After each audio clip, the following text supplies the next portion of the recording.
మాట్లాడుతూ ఆయన నోటీసులు చూపించారు సార్. ఆయనకి ఇచ్చింది కాకుండా మొత్తం వాళ్ళ కార్యకర్తలకి నాయకులకి ఇచ్చిన నోటీసులు చూపిస్తున్నారు. అదే నేను అడిగేది, ఏమిచ్చారు?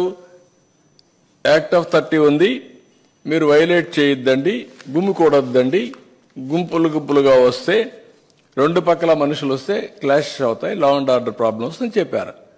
అది వాళ్ళకి ఇచ్చిన నోటీస్. దాన్ని పట్టుకొని నాకు నోటీస్ ఇచ్చారని చెప్తే దానికంటే ఏం కావాలండి?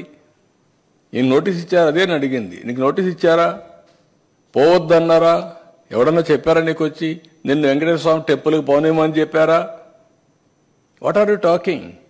నేను ఎందుకు చెప్పాల్సి వచ్చింది? ఇప్పుడు ఇవన్నీ చెప్పకపోతే డిఫాల్టర్స్ అవుతాం, లేకపోతే నేను చెప్పాల్సిన పని లేదు ఇప్పుడు ఇవన్నీ. అంటే వీళ్ళు ఏ అబద్ధాలు చెప్పినా కండెమ్ చేయకపోతే అబద్ధాలే నిజమైపోతాయి. That is where I'm concern. ఒక ముఖ్యమంత్రిగా చెప్తున్నాను, మీరు చేసే తప్పని 100 సార్లు చెప్తున్నాను. పదే ఆ అబద్ధాలనే మళ్ళా తిరిగి వల్లిస్తున్నారు. ఇది మంచి సాంప్రదాయం కాదంటాను. ప్రజలను ఆలోచించమంటున్నాను. ఒక్కొక్కసారి తప్పు జరుగుతుంది. తప్పు జరిగినప్పుడు తెలుసో తెలియకుండా జరిగినా కూడా దేవుణ్ణి ప్రార్థించడానికి కొన్ని పూజలు చేశారు, అక్కడ పవిత్ర ఉత్సవాలు చేశారు.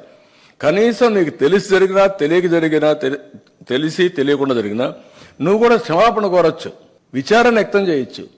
విచారాన్ని కూడా వ్యక్తం చేయకుండా ఎదురుదాడి చేయడం ఏంటండి? నేను ఎక్కడ చెప్పానండి? ఆ రిపోర్టే వినిపిస్తున్నా, దానిపైన సిట్ వేశాను నేను.